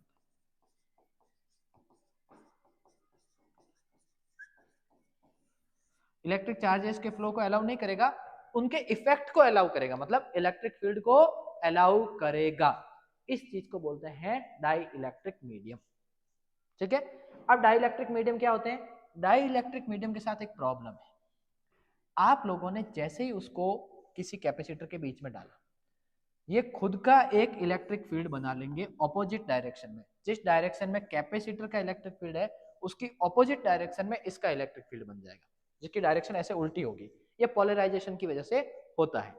अब और वैसे भी आप समझ सकते हो ये पॉजिटिव पॉजिटिव चार्ज देते हैं, डाइपोल मोमेंट इनका उल्टा हो जाता है। तो इसका तो इलेक्ट्रिक फील्ड ऐसे है और कैपेसिटर का इलेक्ट्रिक फील्ड ऐसे है, तो जो नेट इलेक्ट्रिक फील्ड होगा वो पूरे इलेक्ट्रिक फील्ड में से ये जो इंड्यूस्ड इलेक्ट्रिक फील्ड होगा उसको माइनस करना पड़ेगा। तो हम लोग डायरेक्ट फॉर्मूले से भी निकाल सकते हैं कि ये अपने को पता है कि ये जो ई नेट जो बनता है, जो पहले इलेक्ट्रिक फील्ड था उससे के टाइम्स कम हो जाता है। के क्या है यहाँ पर? डाई इलेक्ट्रिक कॉन्स्टेंट है, जो आप लोग ई आर निकालते थे वैसे ही डाई इलेक्ट्रिक कॉन्स्टेंट यहाँ पर भी है। उसकी वैल्यू आपको गिवन होगी, टेंशन नहीं करनी, आपको बिल्कुल गिवन होगी। अब इससे क्या क्या होगा? अब इसे चार्ज डेंसिटी के हिसाब से देखें तो भैया जो पूरा मीडियम है, मतलब इस डाइलेक्ट्रिक के अलावा जो मीडियम है उसके हिसाब से तो इलेक्ट्रिक फील्ड ये होना चाहिए, इंड्यूस्ड के हिसाब से ये होना चाहिए, दोनों को माइनस करेंगे तो ये फॉर्मूला आ जाएगा। याद रखना इस फॉर्मूले का कोई खास यूज नहीं है, आगे आएगा उसका यूज। पोटेंशियल डिफरेंस की हम लोग बात करें वो भी के टाइम्स कम हो जाएगा अकॉर्डिंग टू फॉर्मूला, समझ सकते हो, क्योंकि पोटेंशियल क्या होता है? ई इंटू डी, ई तो के टाइम्स कम तो वी भी के टाइम्स कम हो जाएगा। लेकिन लेकिन हमको बहुत बड़ा फायदा होगा कि कैपेसिटेंस के फॉर्मूले में जैसे ही हम ये वैल्यू पुट करते हैं तो ऐसा लगता है कि कैपेसिटेंस के टाइम्स बढ़ गया, बहुत अच्छी बात है। पोटेंशियल भले ही उस कैपेसिटर में कम हो जाए, भले ही इलेक्ट्रिक फील्ड कम हो जाए, हमको उससे कोई मतलब नहीं है, हमारा ओवरऑल जो पर्पस था कैपेसिटर का वो उसका कैपेसिटेंस था, और यहाँ पर आपको कैपेसिटेंस अच्छा खासा मिल रहा है, के टाइम्स बढ़ के मिल रहा है, इसीलिए हम लोग प्रिफर करते हैं कि उनके अंदर डाई इलेक्ट्रिक्स यूज करें। एडवांटेज क्या क्या है डाइलेक्ट्रिक के? स्टेबिलिटी देते हैं दोनों प्लेट को, चिपकने नहीं लेंगे, प्रिवेंट करेंगे दोनों को स्टिक करने के, मतलब स्टेबिलिटी में तो ये हो गया कि भाई यहीं रखेंगे, इसको हिलने नहीं देंगे और ना स्टिक होने देंगे एक दूसरे से। कैपेसिटेंस बढ़ जाएगा और मीडियम का ब्रेकडाउन नहीं होगा। क्या मतलब है इसका? कई बार ऐसा भी हो जाता है, आपने कैपेसिटर डाला हाई पोटेंशियल पे, अगर क्या होता है कि ये जो कैपेसिटर है, ये जो बीच का मीडियम है उसको क्या करता है, माइनस प्लस ऐसे करके पोलराइज करके ब्रेकडाउन कर देता है, और उस ब्रेकडाउन से क्या हो जाता है, पूरा आपका कैपेसिटर फेल हो जाता है, क्योंकि इधर जो नेगेटिव होंगे, अगर ये प्लेट पॉजिटिव चार्ज है तो इसके पूरे पॉजिटिव चार्ज खत्म कर देगी, ये पॉजिटिव वाले नेगेटिव खत्म कर देगी, मीडियम खत्म। ठीक है, मीडियम ही चार्ज को खा जाएगा। अब आती है डाइलेक्ट्रिक स्ट्रेंथ। डाइलेक्ट्रिक स्ट्रेंथ इसलिए बीच में लिख दिया है कि भाई अलग अलग मीडियम के साथ में कुछ बातें हैं। हर मीडियम पोलराइज होने के लिए, इजीली आप पोलराइज नहीं कर सकते, पोलराइज होने के लिए आपको कुछ न कुछ इलेक्ट्रिक फील्ड चाहिए। देखो एयर के लिए अगर इतना इलेक्ट्रिक फील्ड आप प्रोड्यूस करते हो तो एयर क्या करेगी पता है आपको? पॉजिटिव चार्ज एक तरफ कर देगी, नेगेटिव एक तरफ कर देगी। मतलब एयर को भी पोलराइज किया जा सकता है इस तरीके से। दूसरा, पोलराइजेशन किसका कितना होगा? Number of atoms per unit के हिसाब से ये फॉर्मूला मैंने बनाया है, याद रख सकते हो आपको, ठीक है याद रहता है तो कोई खास काम का नहीं।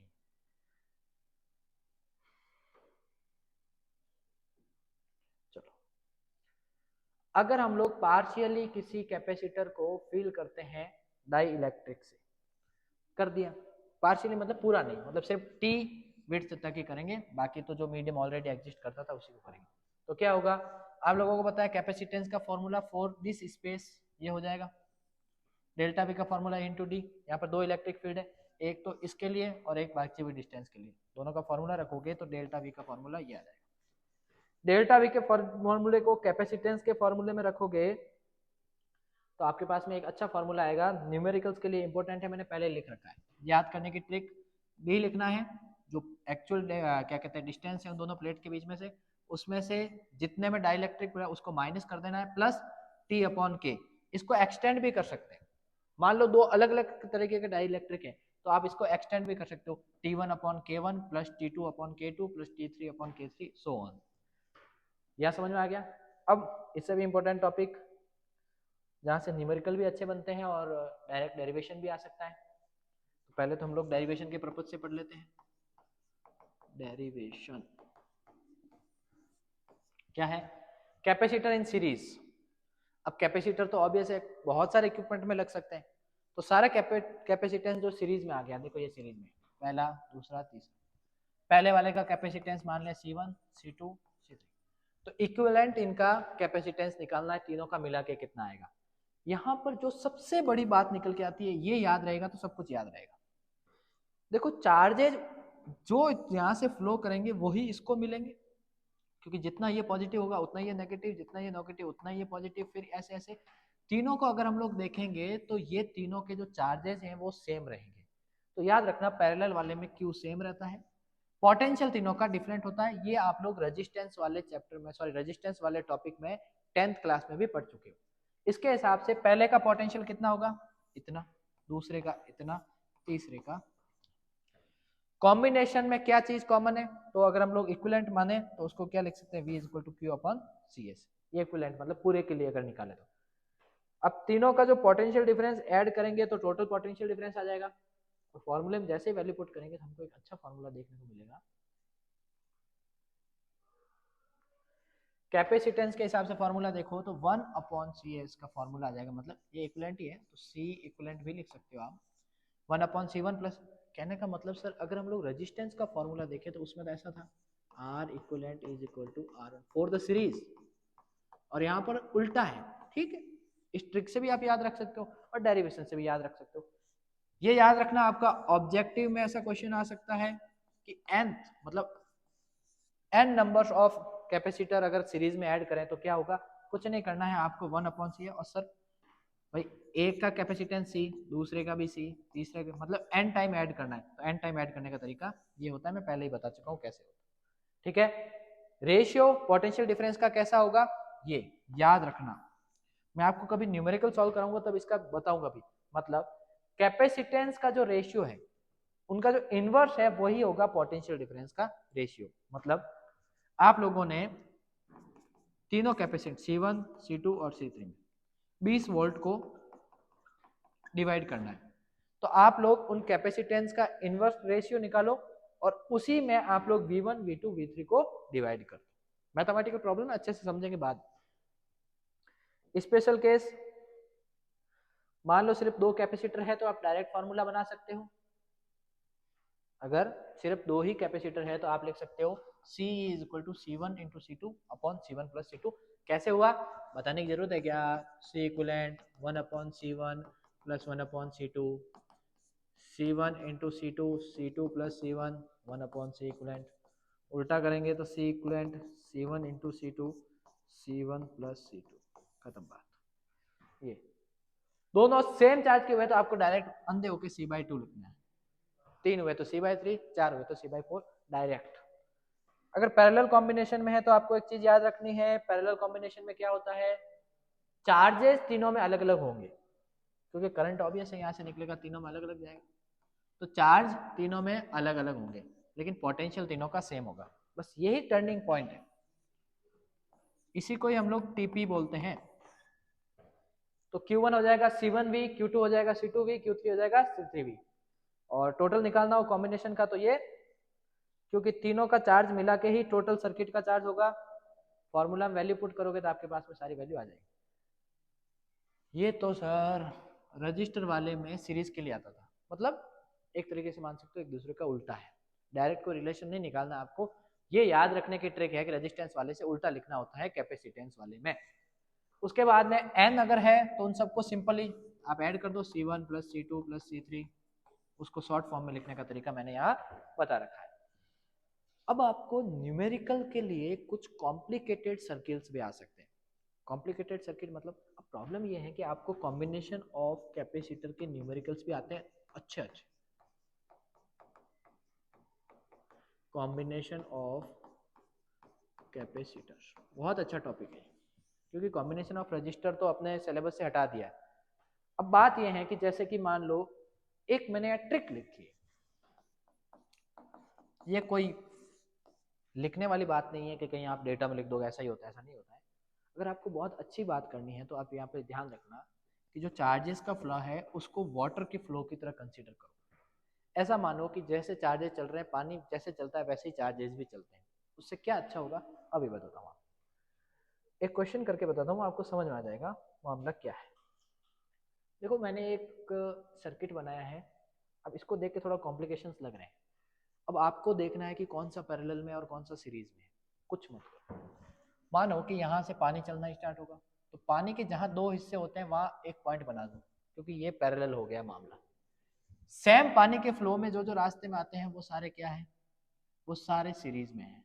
अब वापस यहाँ से भी देखो तो ये दोनों पॉइंट तो क्या हो गए, पैरेलल के लिए हो गए। मतलब ये तीनों जो हैं वो है सीरीज में, ये दोनों जो सीरीज में, और इन दोनों का जो इक्विवेलेंट आएगा वो पैरेलल है।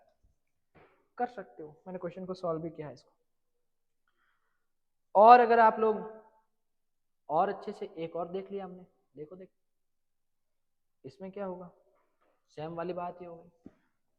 3 2 ये दोनों एक दूसरे के पैरेलल है, क्योंकि देखो पानी यहाँ से दो फ्लो में बटेगा तो ये दोनों पैरेलल है, और यहाँ से दो तो ये भी पैरेलल वाला मामला हो गया। मतलब ये पूरा और ये पूरा पैरेलल है।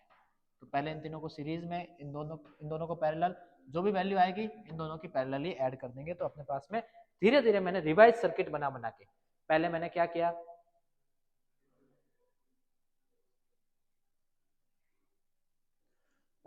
किया, यहाँ से इसको बनाया, इन दोनों का जब इक्विवेलेंट निकला तो रिवाइज बनाया, मतलब इन दोनों का 20 आया पैरेलल के हिसाब से। अब आने के बाद में इन दोनों का सीरीज में है तो सीरीज वाला निकाला, सीरीज वाला निकालने के बाद में आया अब नया सर्किट बनाया। क्यों, इन तीनों को मिला के कितना आया 20, पहले वाले का कितना आया था 20, तो 20 इन तीनों का, 20 इनका भी, दोनों को ऐड किया तो आया 40 माइक्रोफैरड। ठीक है, अब फिर रिवाइज सर्किट बनाया हम लोगों ने, तो पहले से 40 आगे था, इन दोनों का मिला के 40 को ऐड किया तो अपने पास में आया 20 माइक्रोफैरड। समझ में आ गया क्वेश्चन करने का तरीका। आप कैलकुलेशन करूंगा तो बहुत टाइम लग जाएगा, आप ये सोच लो इसको देख के वापस। ठीक है, अब कुछ टाइप ऑफ क्वेश्चन है जो भी आप लोग समझ सकते हो, इजी है, कोई बड़ी प्रॉब्लम वाली बात नहीं है, लेकिन अच्छे हैं। मान लो कई बार वायर्ड कनेक्शन की प्रॉब्लम आती है अच्छे क्वेश्चन। क्या करेंगे, यहाँ से एक वायर कनेक्ट किया, यहाँ ले गए, एक वायर कनेक्ट किया यहाँ। इसको पढ़ने का और इसको समझने का सबसे अच्छा तरीका है पोटेंशियल को कंसीडर करो। देखो पोटेंशियल कैसे कंसीडर किया जाता है, इस पॉइंट पे पोटेंशियल V है और इस पे 0 है, यहाँ से चले चले चले चले चले चले चले यहाँ तक बीच में कोई भी कंपोनेंट नहीं आ रहा है सर्किट का, तो यहाँ पर भी पोटेंशियल V ही होगा। इसकी तरफ से चले चले चले चले चले चले यहाँ तक कोई कंपोनेंट है, यहाँ पोटेंशियल 0 होगा। अब आपने जैसे ही इसको वायर से कनेक्ट कर दिया तो यहाँ बीच में कोई कंपोनेंट, तो इसका भी पोटेंशियल V, और इसको जैसे ही वायर से कनेक्ट कर दिया तो इसका भी पोटेंशियल इस पॉइंट का 0। अब आपको इतना देखना है कि एक पॉइंट पे लिख देना है V पोटेंशियल और एक पे 0। V और 0 के बीच में कौन कौन आ रहा है, V और 0 के बीच में ये भी आ रहा है, V और 0 के बीच में ये भी आ रहा है, V और 0 के बीच में यह भी आ रहा है, तो तीनों आ गए आपके। मतलब V0 V0 V0 तीनों एक जैसा आगे, यहाँ से पता चल गया अरे ये तो पैरेलल है, ये तो बहुत इजी था। पोटेंशियल वाला रीजन ध्यान रखना, ठीक है। आगे देखते हैं, तो वो फिर ऐड कर दोगे। एक क्वेश्चन आप लोग सॉल्व कर सकते हो, सॉल्व बाय योरसेल्फ। फोटो खींच के इंस्टा पे सेंड कर देना या नंबर पे सेंड कर देना, ठीक है। अब आती है आगे की बात। व्हीटस्टोन ब्रिज, व्हीटस्टोन ब्रिज क्या होता है? अगर क्वाड्रिलेटरल कोई ऐसा शेप है उसके अंदर हमने, वैसे तो इसका काम होता है, व्हीटस्टोन ब्रिज तो एक अपना इक्विपमेंट होता है, उसमें क्या करते हैं हम लोग 3 नोन चार्ज और एक अननोन चार्ज रखते हैं, उससे अननोन चार्ज की वैल्यू निकालते हैं बैलेंस्ड कंडीशन में। देखो क्या होता है, ये व्हीटस्टोन ब्रिज है, इधर ये है, इधर ये है, इधर ये है, 4 हो गए ना, इक्विलेटरल साइड हो गई, और बीच में एक और है। इसको ना तो आप पैरेलली सॉल्व कर सकते हो, ना इसको आप सीरीज में सॉल्व कर सकते हो, बहुत टफ पड़ता है। मतलब ना पैरेलल में सॉल्व होगा ना ही सीरीज में सॉल्व होगा। क्या करें सर ऐसे प्रॉब्लम के लिए? इस केस में कई बार आपको बैलेंस्ड कंडीशन देंगे, ये एक नया हिंट देंगे। बैलेंस्ड कंडीशन कैसी होती है? इसका और इसका रेशियो निकालो, तो इसका रेशियो आया 1/2, इसका और इसका रेशियो निकालो, वो भी आना चाहिए 1/2, यहाँ पे सॉरी 6 होना चाहिए। दोनों का अगर रेशियो 1/2 आता है तो इस केस में इसको एलिमिनेट कर दो और रिवाइज सर्किट कुछ आपका ऐसा दिखेगा। ये 6 है ना, 3 नहीं है 6 कर दिया। फिर आपको तो पता ही, ये दोनों सीरीज जो भी इनका आएगा दोनों का पैरेलल ऐड कर लेना, मामला बन जाएगा। ये 2 अच्छे क्वेश्चंस बनते हैं अपने जनरली। डिवाइड सर्किट बना के भी मैंने बता दिया, ऐसे भी आप लोग बना सकते। अब ऑब्वियस है कि दोनों चार्जेस के बीच में एनर्जी स्टोर होगी, क्योंकि चार्जेस हैं तो एनर्जी तो ऑब्वियस होगी, पोटेंशियल एनर्जी की फॉर्म में एनर्जी तो रहेगी। अब क्या है, कैपेसिटेंस का फॉर्मूला तो ये है ही है। पोटेंशियल डिफरेंस का फॉर्मूला होता है work external upon D Q, तो वर्क एक्सटर्नल कितना हो गया, D Q into delta V, और डेल्टा वी का फॉर्मूला क्या हो गया, क्यू अपॉन सी। अरे C is equal to Q upon V, तो V is equal to Q upon C, वही मैंने वहां पे पुट कर दिया। जैसे ही हम लोग पुट करेंगे तो हमको क्या मिलेगा, वर्क एक्सटर्नल मिलेगा, क्योंकि ये तो छोटे से चार्ज की बात कर रहा था और छोटे से कैपेसिटेंस की बात, तो कैपेसिटेंस तो कांस्टेंट है, बाहर आ गया। Q का हम लोग इंटीग्रेशन करेंगे तो Q का dQ के साथ कितना होता है, Q²/2, इंटीग्रेशन तो आता ही होगा। और इंटीग्रेशन कहाँ से करना है, कैपिटल Q से 0 की तरफ, ऑब्वियस है, या तो 0 चार्ज या कैपिटल Q। ये पूरा बहुत अच्छा डेरिवेशन और बहुत बड़ी बात है ये बेटा, पहले बता देता हूँ, मैंने सिर्फ बोर्ड के हिसाब से इसको शॉर्ट फॉर्म में किया है। आप सोच रहे हो कि इतना इजी नहीं है, नहीं है, ये वाकई में बहुत टफ है, लेकिन अभी बोर्ड्स के अकॉर्डिंग अपने को उसकी जरूरत नहीं है। हाँ, जो बच्चे ये एवरेज, मैं बता देता हूँ आपको, जो बच्चे ये अटेम्प्ट लगा रहे हैं 40 से 50 मार्क्स के क्वेश्चन यहाँ से बन जाए और हमको समझ में आ जाए, ठीक है। जैसे ही आपको लगे कि हमारी प्रिपरेशन यहाँ तक इनफ हो चुकी है, आप कांटेक्ट करो, ये सारी चीजें डिटेल में पढ़ेंगे हम लोग, जल्द ही कांटेक्ट करना, क्योंकि हमारे पास में 15-20 बच्चे हो चुके हैं और हम लोग चाहेंगे कि इसको फटाफट फास्ट फॉरवर्ड करके जल्दी से जल्दी सारा सिलेबस कंप्लीट कर दें। तो पोटेंशियल डिफरेंस का यहाँ से फॉर्मूला, क्योंकि जो वर्क डन होगा वही वर्क डन का फॉर्मूला रखेंगे, तो ये आ गया, तो यही पोटेंशियल एनर्जी का फॉर्मूला, जितना वर्क डन उतनी पोटेंशियल। अब ये तो कन्वर्जन आप कर ही सकते हो, क्या है भाई, ये अगर आप लोग C की जगह Q/V रखते हो तो ये फॉर्मूला बन जाएगा, और अगर आप Q की जगह C इंटू वी रखते हो तो ये फॉर्मूला बन जाएगा। कोई दिक्कत नहीं, सेम बात है सारी जो ओम्स लॉ में आप करते थे। That's all for the chapter. Third chapter में मिलते हैं हम लोग। फास्ट पढ़ाने का रीजन समझा चुका हूँ, मेरा काम सिर्फ रिवीजन करवाना है, बेसिक जो आपके डेरिवेशन है वो क्लियर करवाना है, और कुछ कॉमन न्यूमेरिकल्स भी बताना है। जब मैं previous year question paper solve करूंगा तब उसमें आपको सारी चीज़ें और डिटेल में पढ़ाऊंगा, कहाँ से कौन सा क्वेश्चन बनता है वो भी बताएंगे, और इंपॉर्टेंट क्वेश्चन के बारे में भी हम लोग डिस्कशन करेंगे। चलिए मिलते हैं नेक्स्ट लेक्चर में, थैंक यू।